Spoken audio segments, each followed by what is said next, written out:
Welcome back to Joe Stunner Boxing. Cup of tea on the go. Mug of tea anyway. Let's talk about a fight that I think is really intriguing. I'm looking forward to this one. It's on the 30th of November, next Saturday in other words, and it is Sonny Edwards against Galal Yafai for the WBC interim flyweight title. The interim title that is vacant. Well, if you don't need an interim title, it would be vacant, wouldn't it? And of course we don't need one, but anyway, I'm not going to get into that whole too many belts argument. Anyway, nevertheless, regardless of the piece of silverware or plastic that's on the line, Sonny Edwards and Galal Yafai is a very, very intriguing fight, and we'll go through the fighters and then I'll make a prediction. It's going to be a prediction with absolutely no confidence because, like most of the best fights, it is difficult to predict, very, very difficult, but we'll have a look anyway. So Sonny Edwards, 21 wins with only 4 KOs, 1 defeat. The defeat was 2 fights ago, 11 and a half months ago roughly, to Bam Rodriguez. No shame in that. He was retired after 9 rounds, and that was a unification fight, IBF and WBO. And yeah, that was at flyweight as well. So post-fight, Sonny decided he'd stay at that weight. He fought Adrian Curiel halfway through this year and won a 9-round unanimous technical decision, but it wasn't pretty, and there were lots of boos, and you know, he had a cut on his forehead, and was it his forehead or his eye? I can't remember. But I know that the crowd booed him. They weren't happy with his style. As we know, Sonny is a mover. He's very, very slippery, very, very slick. And doesn't really try to hurt you. He tries to bewilder you and befuddle you and tie you up in mental knots. And against Rodriguez, Bam, he picked up an eye injury, which meant he had to stand and fight. And during that fight, he did show quite a bit of sort of inner steel, a bit of metal. But he just couldn't keep the marauding Bam off him. I mean, Bam is just turning out to be, you know, even though he's only still a young man, he's turning out to be a potential Hall of Famer. I mean, a very, very impressive young fighter, very impressive. Possibly, would you put him top 5 pound for pound? Certainly top 10. But anyway, no shame in being stopped by Bam. But yeah, Sonny is not a very entertaining fighter. I've actually seen him live. I remember him winning on points, no surprise there, and thinking, he's good at what he does, but he's not very good. And to be honest with you, that was when he was coming up. That was when he was still with Frank Warren. And yeah, what can I say? I admire him. But unlike, say, Bam, who I love watching, do I enjoy watching Sonny? I sort of admire him more than he excites me, put it that way. I think he's slick and only 5'3". He's 28 years old now. And he's taken on Galal Yafai, who chronologically anyway is older because he is 31 years old and he's only had 8 fights, 6 KOs, no draws, no defeats. Olympic gold medalist. Okay, so what can we say about Galal?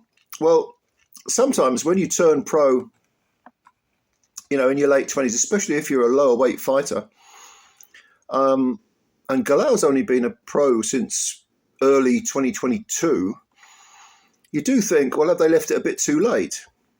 Well, he hit the ground running, to put it mildly, because his first fight was one of those WBC trinkets, the international title, and he won it on a 5th round stoppage. And then he defended it, and then I think he had a fight with a guy called Goan Garcia. And a lot of people felt he won that. He won a split decision over 10 rounds, but a lot of people felt that Garcia won that fight. And I think at the time I scored it for Yafai. But a lot of people whose opinions I respect were saying, hang on, no, have a look at that again. We definitely thought Garcia won, and he might have done. But anyway, he got back to his knockout ways, including a one-round win over Tommy Frank. So he proved, even after 5 fights or whatever it was, that he was way, way above domestic domestic level. He had a 10-round run around. This is going down the wrong way.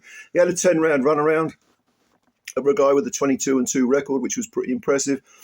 And then he's in 2024, he's had 2 stoppage victories, but one of them, the last one, was a 3-rounder against an absolute no-hoper, a journeyman. Came in with a 9-8 record and just wasn't at the races. I mean, it was barely a tune-up for this fight. So if you look at his record, we can say that he hits harder than Sonny, but a lot of flyweights do. So are we talking power versus skill? No, not at all, because GALAL YAFAI has some very, very good skills indeed. Very good skills. He always keeps his shape. He's a southpaw. He moves very nice. His footwork's excellent. Sonny's an orthodox fighter, whereas Sonny moves a lot, lots of angles, lots of foot speed, skirts around the ring a lot of the time. Would you call it running? At times, yeah, I would actually. Whereas GALAL is more sort of hunt you down, cut off the ring, and then let your hands go. And always, he does exude class, GALAL YAFAI, when you see him. Sonny is more sort of herky-jerky, whereas GALAL is more, I wouldn't say flat-footed, but, well, yeah, he is a bit more flat-footed than most people are when you compare them to Sonny. But he does cut the ring off very well, and when he does plant his feet, he lets his hands go with a lot of power and a lot of speed as well. He is also a very fast fighter with the fists. Now,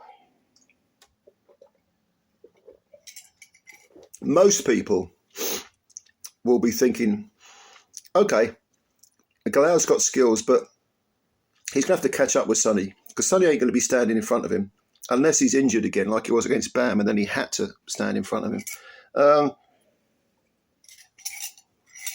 I expect Sonny to move. I expect him to counter, pot shot, move around, use the full size of the ring like he normally does, maybe try and outland YAFAI. I don't think he'll be looking to try to knock him out. He'll be looking to keep him honest, to contain him, to make YAFAI constantly reset. YAFAI is going to be walking forward. Edwards is going to be, like I say, trying to move, trying to be all slippery. And I think that for much of the fight, that will be the scenario. But it's over 12 rounds, which is 36 minutes. Can he do that for the full 36 minutes?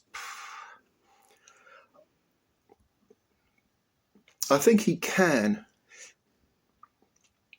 But I see him having a very, very sticky last third of the fight. I don't think he'll discourage GALAL YAFAI. In fact, GALAL YAFAI will probably sort of put his foot on the pedal and try to fight more urgently as the fight goes on. I expect Sonny to be leading after 1/3 of the fight, so after the first 4 rounds. I think Sonny will have won 3, maybe all 4 of those rounds. In the middle rounds, I would expect GALAL to start playing catch-up. And the question is, in the last third of the fight, so that's rounds 9, 10, 11 and 12,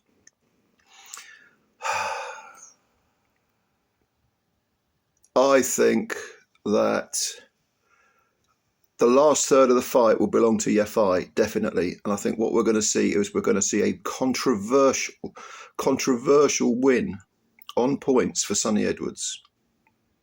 But I think it will be close. And I think it will be, I think as is often the case when the fighter who loses dominates the last third of the fight, most of the viewers will forget what's gone on prior to that. And they will say, oh, the word robbery will be used because it's always fucking used, isn't it? Oh, it does my head in. These people need a dictionary, But it will be a close fight. A lot of people are going to call robbery, but I think Edwards will win this on points. Split decision, majority maybe. He might even have to come off the floor to do it. But I see him doing enough in the first 2/3 of the fight to contain YAFAI, to keep him offset. don't think Yafai's southpaw stance will give Edwards many problems. I think he might pick up some abrasions, Edwards, but I see him winning this fight controversially on points, a very close fight. So what do you think? Leave your comments below. Let me know what you think. Do you agree with me? Do you disagree with me? It is a very, very difficult fight to predict. A very difficult fight to predict. But I'm going to go for Sonny without any hint of confidence. And you know what? I'm in this predictions league thing, and early on in the season, I was like second or third, I think. And now I'm 8th, I think. So I'm still in the top 10. But there's about 65, 70, 75 people participate in this thing. It's very good fun. So I'm just about in the top 10. It wouldn't surprise me if this week I dropped out of the top 10, because this is one of the ones I'm not convinced I'm getting it right. And I certainly wouldn't bet on it. But anyway, let me know what you think. Comments below. Please subscribe to the channel if you're new. Hit the like button if you don't mind, because they count them and all that. And I always appreciate your support. Thank you for watching this video. And I want to hear what you've got to say. It is a difficult one, isn't it? Come on, be honest. It's a difficult one to predict. Anyway, much love to all of you. It's the start of the week. Still freezing cold. But hey, we will survive. We will survive. And at least there's a bit of boxing on to look forward to on Saturday. I'll catch you later. Bye for now.